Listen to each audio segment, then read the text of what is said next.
d'administration de l'Office de gestion du fret multimodal au Geoffrem, le député national Adolphe Amissi Makutano a été, en quelque sorte, on pourrait dire violenté, mais également il était victime d'un comportement que la plupart n'ont pas accepté, n'ont pas toléré lors de la messe de funérailles des feux Chéribert Okenesinga ce mercredi 20 décembre à la cathédrale Notre-Dame du Congo. Avec les protagonistes, on va en parler, mais également d'autres questions d'actualité d'intérêt majeur. On aura le bienvenu. Merci beaucoup, M. Charlie. Merci à tous les téléspectateurs de RTCE qui auront le temps de pouvoir nous suivre. Récalé, bousculé à la messe de funérailles de l'honorable Chéribert Okende ce mercredi à la cathédrale Notre-Dame du Congo par certains militants de Ensemble pour la République, selon les informations de notre possession. Dites-nous de quoi il était exactement question. Bon, premièrement, je tiens à compatir premièrement avec la famille. C'est avec un respect considérable que je m'incline devant la mémoire de Chéribert Okende, qui fut mon ministre des tutelles, un grand frère. Pendant la période difficile où j'étais malade, j'ai senti quand même l'amour que la personne a accordé à ma personne. Et j'étais dans l'obligation de lui rendre les derniers hommages. Et c'est ce que j'avais fait, ce n'était pas pour prouver qui que ce soit. Mais malheureusement, les méchants, les gens qui n'ont pas pu comprendre que ce n'était pas les lieux indiqués pour poser des actes pareils, c'était à l'église. Et quand on assiste à un deuil, on vient compatir, on ne vient pas faire autre chose. Si on veut réitérer les choses politiques, il faut attendre dans nos partis politiques. Mais l'église n'est pas une place où on peut s'exposer tout en exprimant la haine que vous pouvez avoir vis-à-vis de tel ou tel. Mais mon regret, c'est aussi le fait que ça s'est passé à l'église. Moi, je suis un fervent catholique. Depuis mon enfance, que les gens qui ne sont même pas des catholiques puissent me refuser de participer à une messe dans une église de mon enfance, en présence de certains prêtres. Je crois que ça m'a touché intérieurement, ça je le parle avec mon cœur, mais ils doivent le retenir que je le parle. Alors, comment considérez-vous ces comportements? C'est un comportement irresponsable, barbare. Comme vous le savez, j'ai vu, il y a eu plusieurs personnalités politiques qui ont participé à la messe, entre autres Tamou Mamba qui était d'ailleurs devant moi. Il y avait aussi les bancs, et après je vis Fayoulou qui sont venus après, il y a Jeannette, il y a M. Fayoulou, il y a Zoé, tout ce monde-là qui sont venus. Mais ils ont été acceptés. À ce temps-là, on les accepte. Et ils peuvent participer aux funérailles de Chéribert, mais pas les autres. Non, la méchanceté ne peut jamais être encouragée, quoi qu'il en soit, quoi qu'il en coûte. Je condamne fermement qu'ils ne puissent plus réitérer ce qu'ils ont fait. Parce que si c'était un homme violent, je vous dis, vous alliez assister à une violence. Parce que l'IDPS ne pouvait pas accepter que l'un de ses généraux puisse être traité de la sorte. Donc c'était le mépris. Donc comment mépriser un parti, un grand parti de ce pays, dans cette manière de pouvoir s'attaquer à l'un de ses dirigeants? Je crois que j'ai eu à jouer quand même au sapeur-pompier. Parce que les États, oui, moi-même, les états-majors étaient vraiment en ébullition pour descendre à la cathédrale. C'est ce que je vous répète. La personne de Chéribert Okende a une place dans ma considération que je ne pouvais rien accepter de contraire. S'il fallait être humilié, que je sois humilié personnellement, que d'humilier le deuil de Okende, ça allait entacher ma mémoire personnelle. C'est bon, c'est vrai que vous gardez de lui de bons souvenirs en tant que ministre honoraire des Transports et Voies de Communication, dont vous faites partie, parce que vous êtes PCA au Geoffrem, une entreprise qui dépend du ministère du Transport. Mais Chéribert Okende était également opposant de votre régime Pourquoi prendre ces risques, justement, d'y aller, alors qu'on a même observé, il y avait l'absence de certains membres du gouvernement dont il a servi. Il y avait aussi l'absence de certains hauts cadres de l'Union sacrée qui ont même brillé par leur absence. Pourquoi vous avez pris ces risques, honorable Amici? Moi, je refuse d'être considéré comme les autres. Je ne savais pas leur motivation, peut-être qu'ils étaient occupés à autre chose. Moi, en tant que cadre de l'Union sacrée, j'étais là.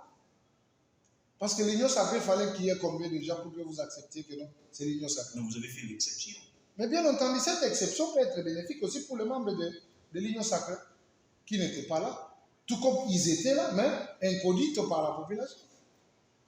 Je ne pense pas qu'il n'y avait pas de gens de l'Union sacrée. Les gens de l'Union sacrée étaient là.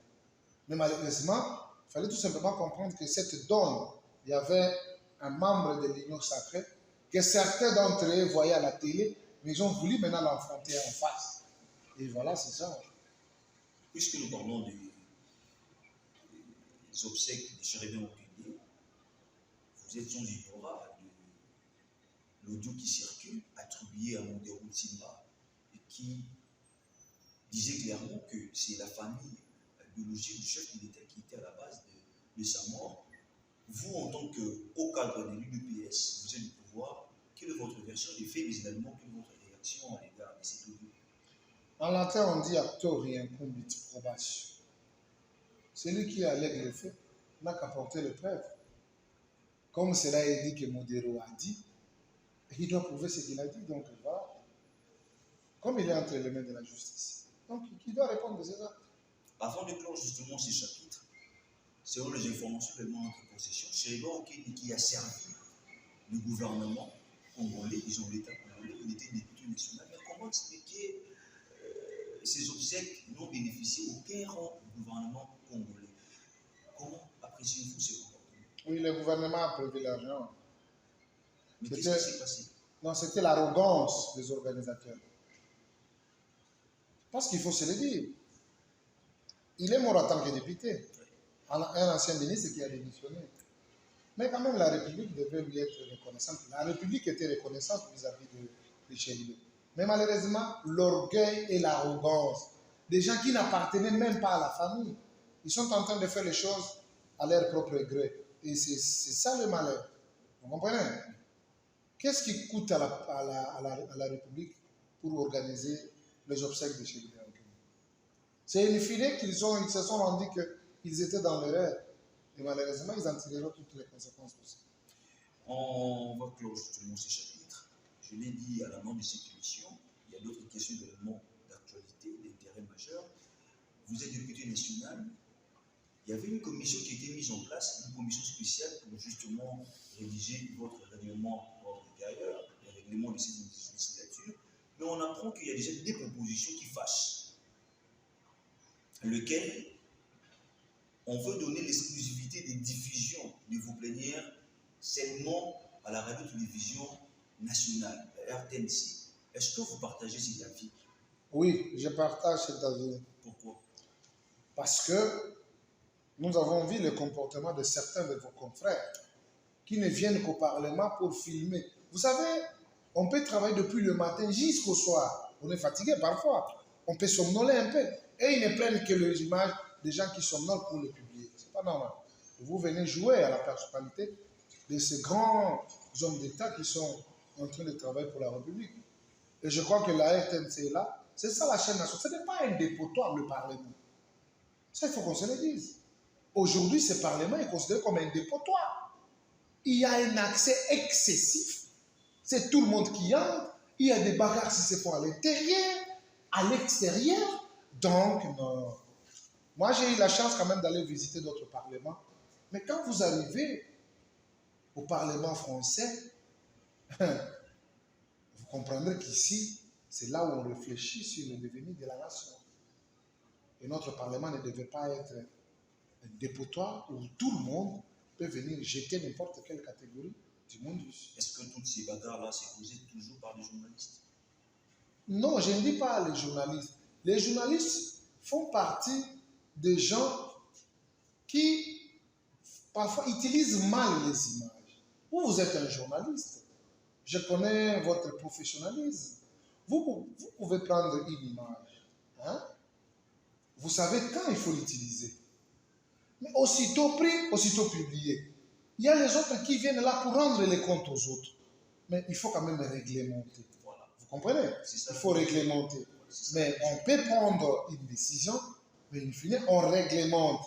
Voilà ceux qui peuvent avoir l'accès, telle chaîne, telle chaîne, telle chaîne. S'il y a un petit souci, on va se référer à ces gens-là. Mais il y a toute une ribambelle de gens de la communication. Mais des fois, il y a aussi vous-même, entre vous, les députés, qui se tirent dessus. Vous vous filmez des fois aussi, vous utilisez souvent vos, comment on les appelle, les assistants parlementaires pour filmer d'autres. Voilà, c'est toute une réalité qu'on ne peut pas seulement attribuer aux journalistes.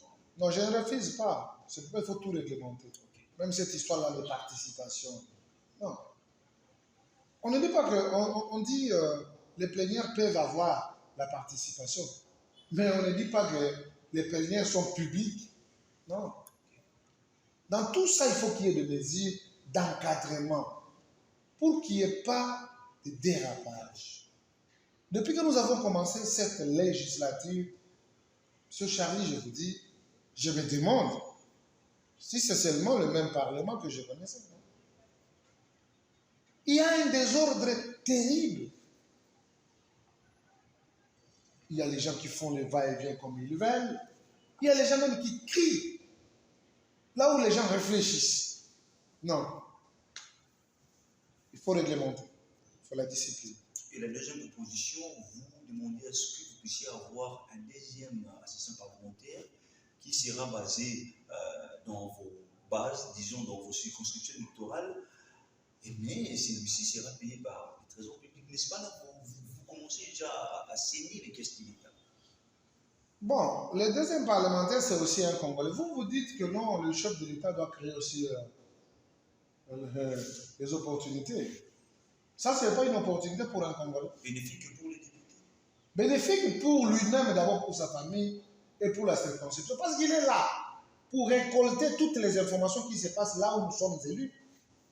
Et il doit travailler. L'autre là, il est à vos côtés. Vous avez des besoins, vous pouvez retirer les documents, il peut travailler avec vous, ça se comprend.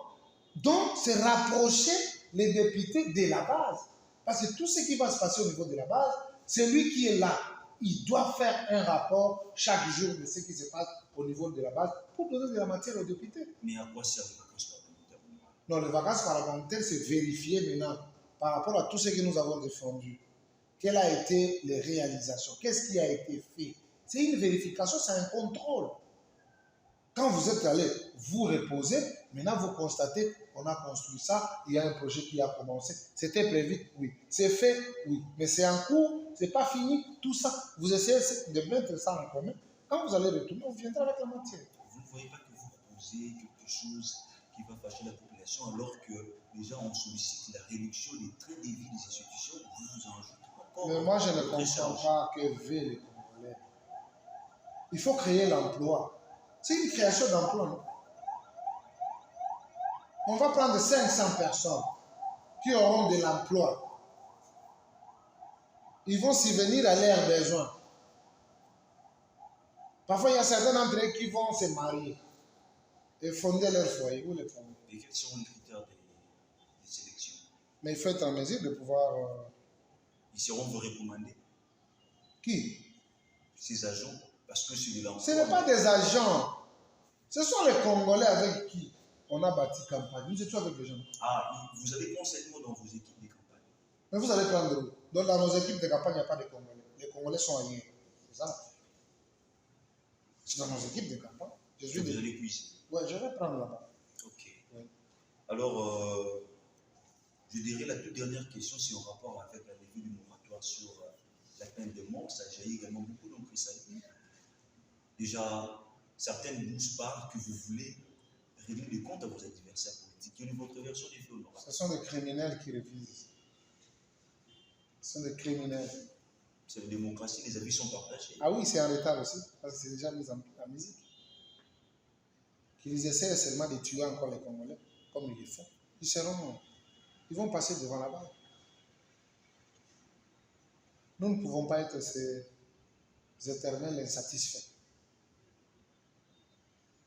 nous connaissons des trahisons. Nous connaissons des détournements. Nous connaissons,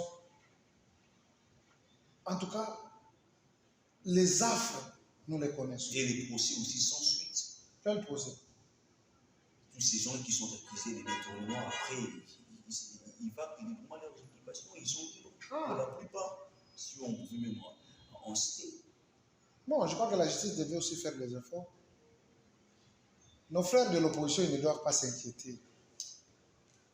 Nous avons mené l'opposition dans les temps difficiles. Est-ce qu'ils auront encore un temps difficile dans ce pays? Ça a toujours été votre discours. Bien sûr. Vous pensez que... Est-ce que moi je mens?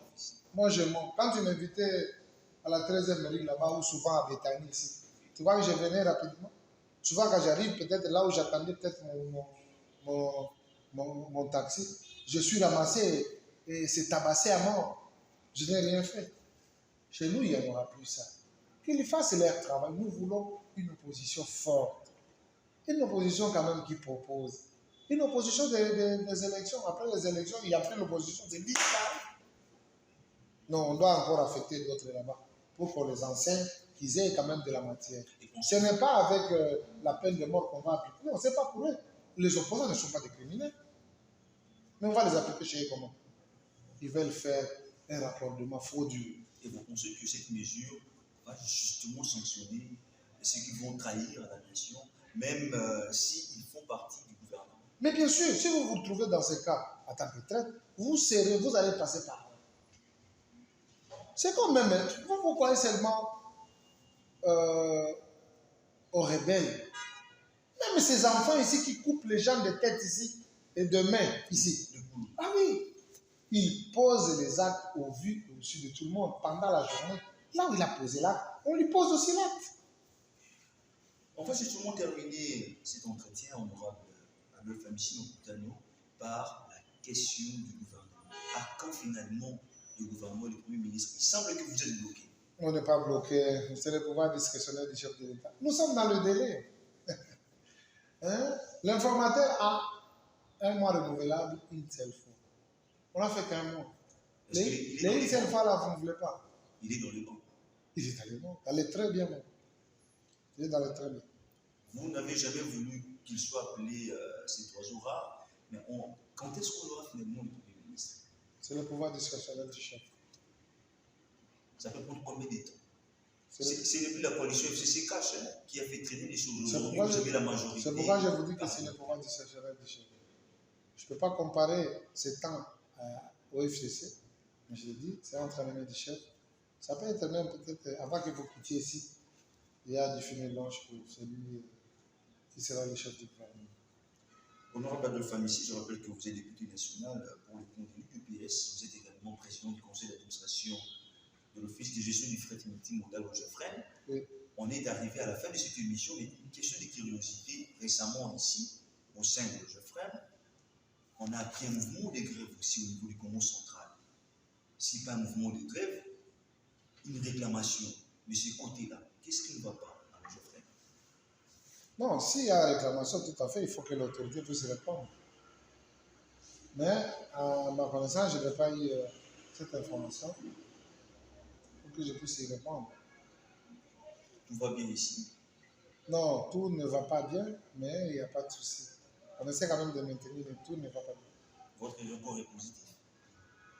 Oui, depuis que je suis à la tête de l'OGEFREN, ouais, pour le conseil d'administration, oui, nous avons fait ce qu'on pouvait faire. Et les autres aspects, il faut demander à la direction. Mais pour le conseil d'administration, vraiment, on a fait un bon travail. Si le président de la République s'est dit aujourd'hui, bon, je veux donner un portefeuille à Adolphe Amici, comme c'est entre guillemets, est un bon serviteur, quel ministère sentirez-vous très à l'aise pour servir le pays? Là où je me sentirais plus à l'aise, c'est d'être Premier ministre. Primature. Oui. Plus à l'aise, c'est la primature. Ici, il n'en veut pas. C'est la primature. Vous m'avez dit là où je vais me sentir à l'aise. Quand je vois le président, c'est moi, le chef du gouvernement, c'est la primature. Pour que nous appliquions vraiment C'est ce qui était slogan, mais aujourd'hui c'est un mot d'ordre. C'est le peuple d'abord. Parce que chaque ministre qui sera responsabilisé d'un portefeuille, il doit avoir un devoir de la redevabilité d'un bon résultat.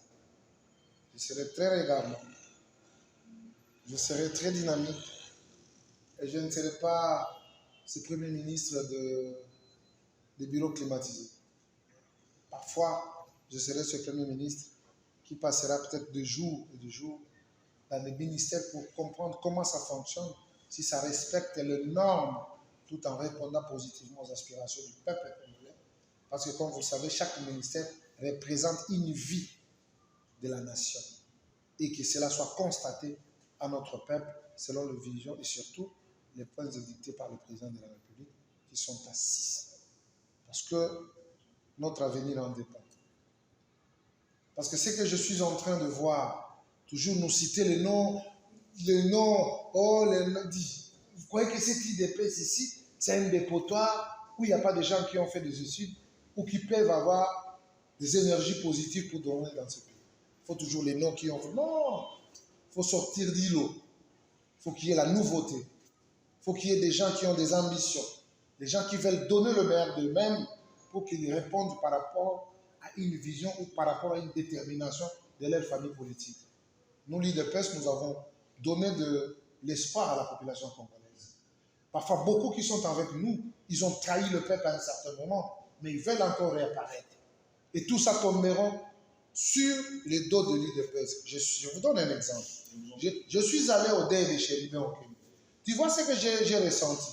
La charge du régime était reposée sur moi. Imaginez aujourd'hui maintenant qu'on ne soit pas en mesure de pouvoir répondre aux aspirations du peuple. Donc nous allons payer le prix que nous ne connaissons pas. Or qu'il y a des uns et des autres, il y a des ambitieux, il y a des gens qui veulent nous remplacer, mais qui viendront dans les institutions pour poser les actes contraires, peut-être pour saper même la vision du président de la République. Par conséquent, nous allons répondre à quoi? Qu'est-ce que nous allons répondre? Et là, nous devons demander au président de la République de nous honorer et d'honorer quand même l'UDPS. Si nous allons échouer, qu'on échoue nous-mêmes. Si nous allons réussir, nous réussissons ensemble. Et je crois que ça fera quand même du bien pour ces 10 fils qui ont crié au combat de Tchèque Tshisekedi et qui ont amené les partis jusqu'au pouvoir. Et qu'on reste ainsi, on gère, parce que l'espoir de tout un peuple aujourd'hui est fondé sur le président de la République. Mais vous refusez les autres. On ne refuse pas, mais j'ai dit qu'on doit laisser aussi à l'IDPS de jouer le premier rôle. Vous avez déjà à la première institution de notre pays. Nous devons expliquer au peuple congolais, ce n'est pas le président qui gère. Il y a un chef du gouvernement. Souvent, nous faisons cette erreur. Le chef du gouvernement, ce n'est pas le président. Lui aussi, c'est toujours sous la politique, sous la vision du chef de l'État. Sous la vision, c'est l'exécution maintenant. C'est par là où je suis en train aussi de marteler. Est-ce qu'ils exécutent tel que prévu? Souvent non. Et pourquoi vous le laissez s'ils n'exécutent pas en multiple? Mais au nom de ce que vous avez dit, avec les autres. C'est avec les autres, on laisse. Honorable de femme ici, je vous remercie de nous avoir accordé votre président. Si vous avez un message, vous avez la caméra. Ah oui, hein, le Congo appartient aux Congolais.